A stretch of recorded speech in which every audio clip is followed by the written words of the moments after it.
Friends, science crystal classes में आपका स्वागत है। और इस यूट्यूब चैनल में read level second science math का कंप्लीट सिलेबस करेंगे जो एनसीईआरटी बेस्ट होगा। और आज शुरू करते हैं रासायनिक अभिक्रिया व समीकरण।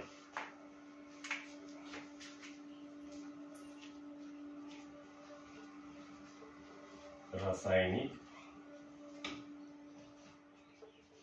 अभिक्रिया।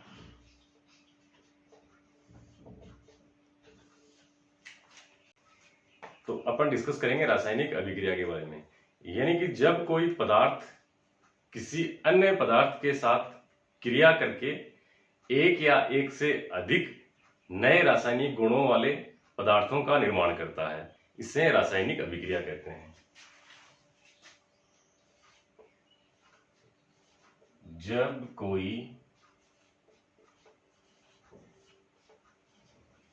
पदार्थ किसी अन्य पदार्थ के साथ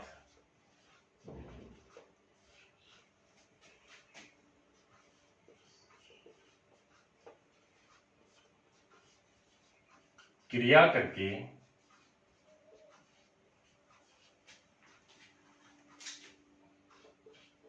एक या एक से अधिक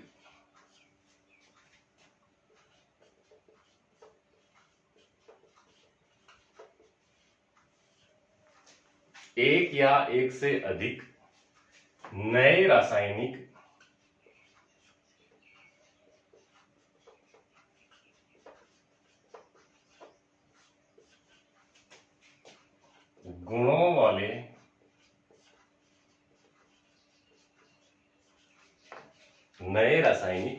गुणों वाले पदार्थों का निर्माण करता है।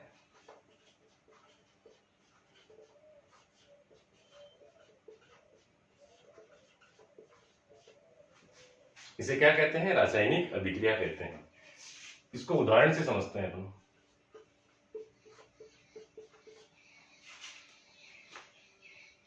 कार्बन प्लस ऑक्सीजन आपस में क्रिया करके कार्बन डाइऑक्साइड का निर्माण करते हैं। यहां कार्बन सॉलिड अवस्था में है, ऑक्सीजन गैस अवस्था में है, कार्बन डाइऑक्साइड गैस अवस्था में है। इस एग्जाम्पल में कार्बन एक पदार्थ है जो दूसरा पदार्थ ऑक्सीजन से क्रिया करके और नए रासायनिक गुणों वाले पदार्थ यानी CO2 का फॉर्मेशन या निर्माण कर रहा है। यह क्या है? एक रासायनिक अभिक्रिया है। रासायनिक अभिक्रिया की दूसरी डेफिनेशन देखते हैं। यानी जब कोई पदार्थ स्वयं से क्रिया करके एक या एक से अधिक नए रासायनिक गुणों वाले पदार्थ का निर्माण करता है, उसे क्या कहते हैं? रासायनिक अभिक्रिया कहते हैं। यानी जब कोई पदार्थ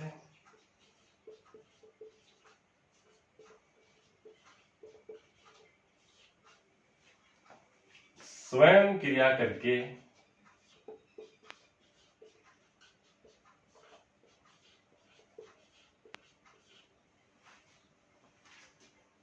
एक या एक से अधिक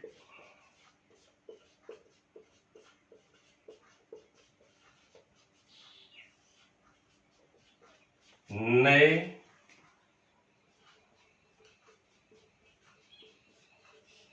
रासायनिक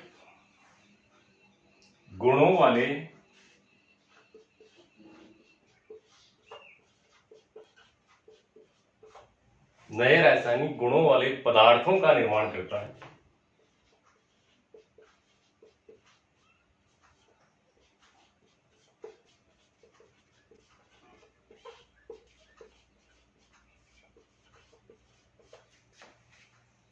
तो क्या कहते हैं? रासायनिक अभिक्रिया कहते हैं। इस डेफिनेशन को भी अपन उदाहरण से समझते हैं।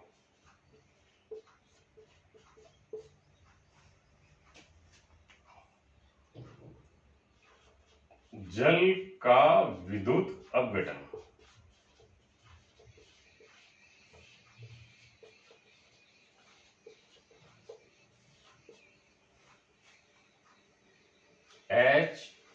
H2O,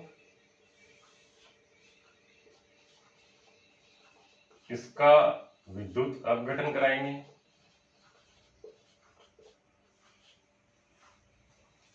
जिससे हाइड्रोजन और ऑक्सीजन का फॉर्मेशन होगा। यहां H2O लिक्विड अवस्था में है, हाइड्रोजन गैस अवस्था में है, ऑक्सीजन गैस अवस्था में है।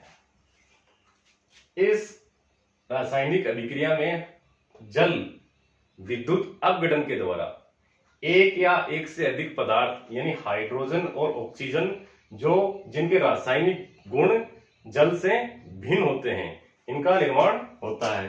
तो इसे क्या कहेंगे अपन? रासायनिक अभिक्रिया कहते हैं। इन दोनों रासायनिक अभिक्रियाओं को अपन ध्यान से देखें तो इन दोनों में तीर का निशान है, और इस तीर के निशान के बाईं तरफ भी कुछ पदार्थ दिखाई दे रहे हैं हमारे को, और इस तीर के निशान के दाईं तरफ भी पदार्थ हमारे को दिखाई दे रहे हैं। तो इनके बारे में डिस्कस करें तो अपन बात करेंगे अभिकारक और उत्पाद की।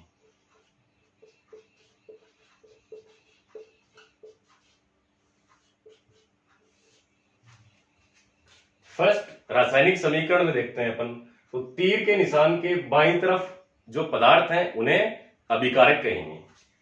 अभिकारक कहां उपस्थित होते हैं? तीर के निशान के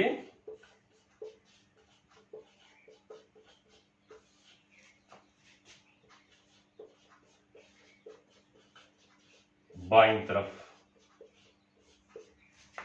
फर्स्ट समीकरण की बात करते हैं तो इसमें अभिकारक कौन कौन से हैं? कार्बन और ऑक्सीजन।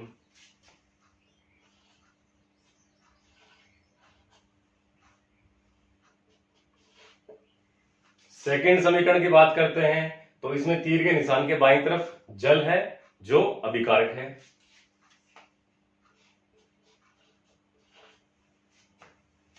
इसके बाद में बात करेंगे उत्पाद के बारे में।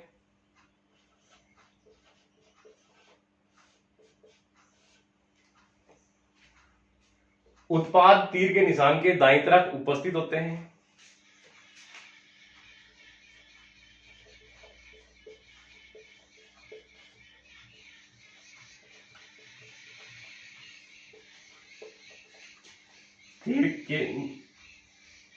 तीर के निशान के दाईं तरफ उपस्थित होते हैं।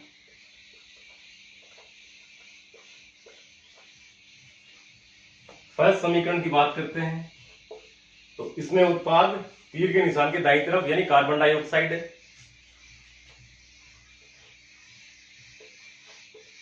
सेकेंड समीकरण में तीर के निशान के दाईं तरफ दो पदार्थ हैं, हाइड्रोजन और ऑक्सीजन, जो उत्पाद हैं।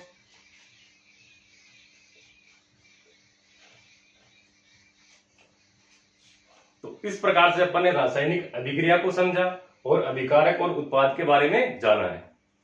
इसके बाद अपन बात करेंगे रासायनिक अभिक्रिया के दौरान होने वाले कुछ प्रेक्षण के बारे में।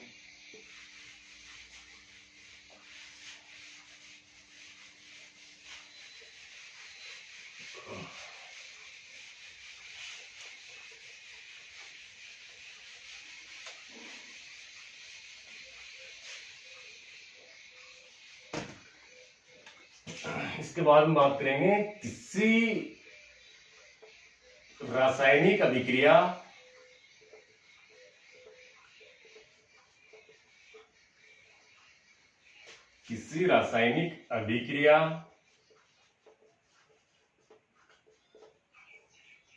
के दौरान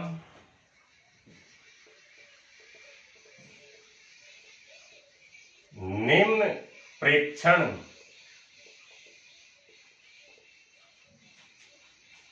हो सकते हैं।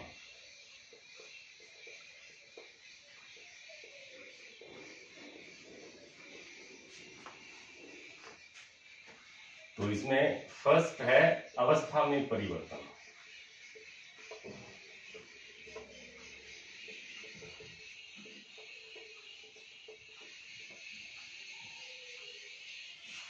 सेकेंड है रंग में परिवर्तन।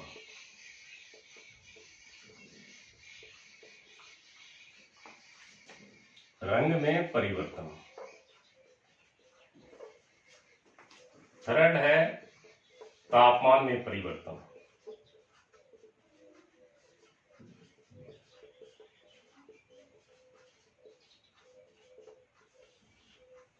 और फोर्थ है गैस का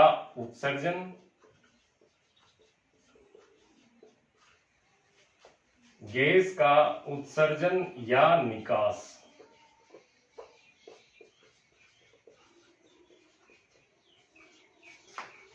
यानी कि किसी रासायनिक अभिक्रिया के दौरान निम्न प्रेक्षण होते हैं। कौन कौन से हो गए? फर्स्ट अवस्था में परिवर्तन, सेकंड रंग में परिवर्तन, थर्ड तापमान में परिवर्तन और फोर्थ है गैस का उत्सर्जन या निकास। अब इन चारों को अपन रासायनिक समीकरण से समझते हैं। सबसे पहले बात करेंगे अवस्था में परिवर्तन की।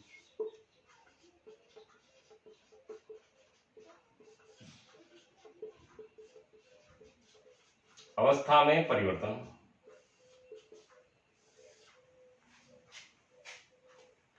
जब अपन मैग्नीशियम रिबन को दहन करते हैं तो उसमें मैग्नीशियम ऑक्साइड उत्पाद के रूप में प्राप्त होता है।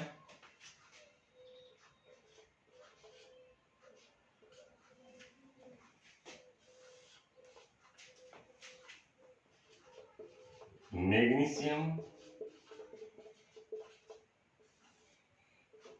रिबन, इसका दहन करेंगे तो तीर के ऊपर ये वाला निशान लगाएंगे और दहन के लिए ऑक्सीजन की आवश्यकता होती है।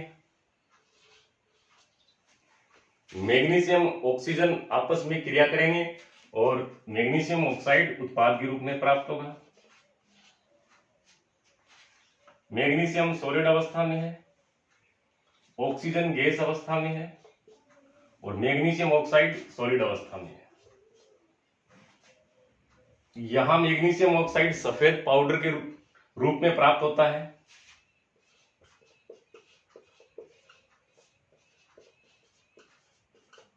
सफेद पाउडर या चूर्ण के रूप में। अभिकारक में एक गैसीय अवस्था है लेकिन उत्पाद जो बना वो सॉलिड अवस्था में बना है। इसका मतलब अवस्था में परिवर्तन हो गया यहां। इसके बाद रंग में परिवर्तन की बात करेंगे।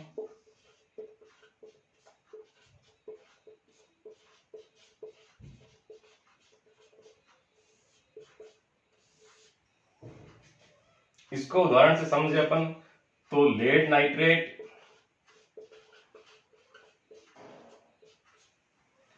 नाइट्रेट की क्रिया पोटेशियम आयोडाइड से कराएंगे।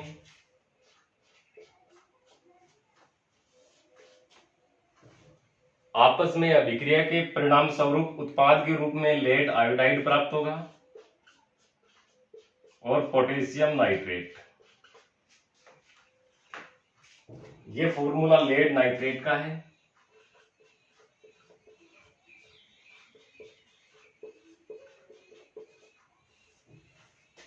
ये फॉर्मूला पोटेशियम आयोडाइड का है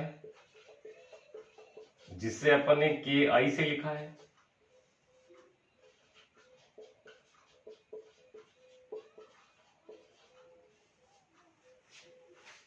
PbI2 को अपन लेड आयोडाइड बोलते हैं।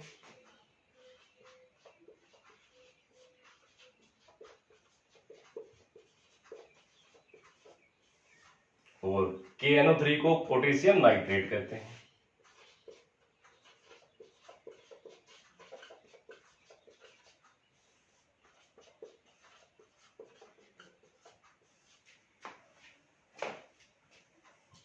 लेड नाइट्रेट एक्वस या जलीय विलयन है। पोटेशियम आयोडाइड भी जलीय विलयन है। PbI2 सॉलिड अवस्था में है। KNO3 जलीय विलयन है। इस अभिक्रिया में लेड आयोडाइड का पीला अवक्षेप प्राप्त होता है।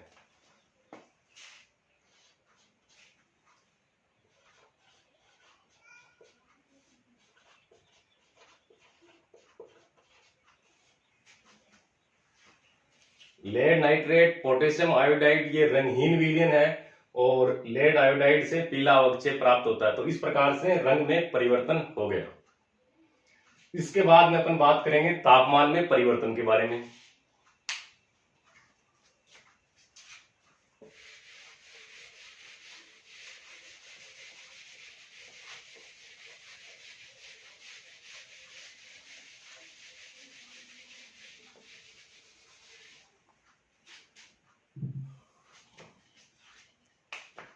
थर्ड है तापमान में परिवर्तन।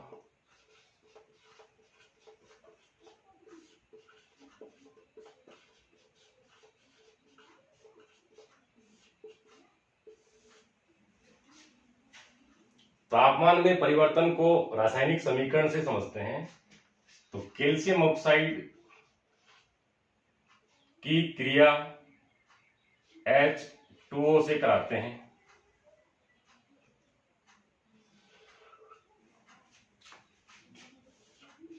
तो कैल्शियम हाइड्रोक्साइड प्राप्त होगा और ऊष्मा निकलेगी।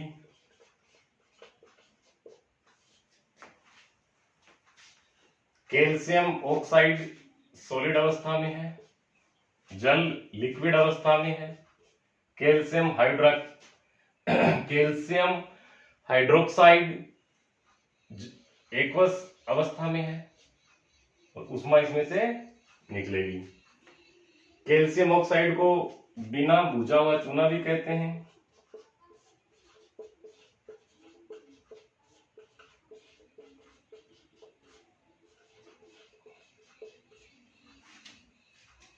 और कैल्शियम हाइड्रोक्साइड को बुझा हुआ चूना कहते हैं।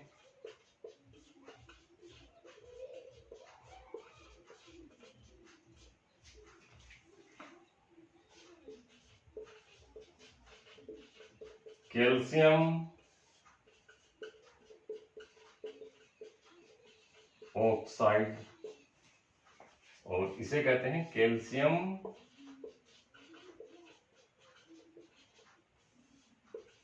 हाइड्रोक्साइड।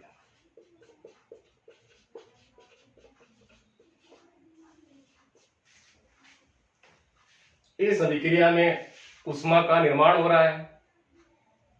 ऊष्मा का निर्माण जब भी होता है तो इसे ऊष्माक्षेपी अभिक्रिया कहते हैं और ऊष्माक्षेपी अभिक्रिया में तापमान बढ़ता है। तो इस प्रकार से तापमान में परिवर्तन हुआ है। यहाँ पे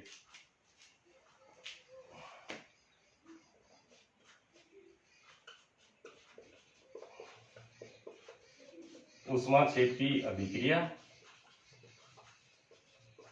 क्योंकि यह ऊष्माक्षेपी अभिक्रिया है तो अतः इसमें तापमान में वृद्धि होगी।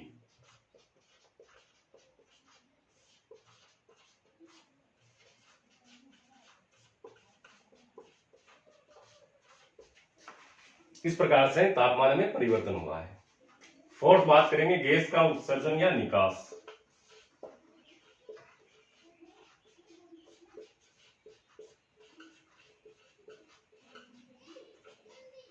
गैस का उत्सर्जन या निकास।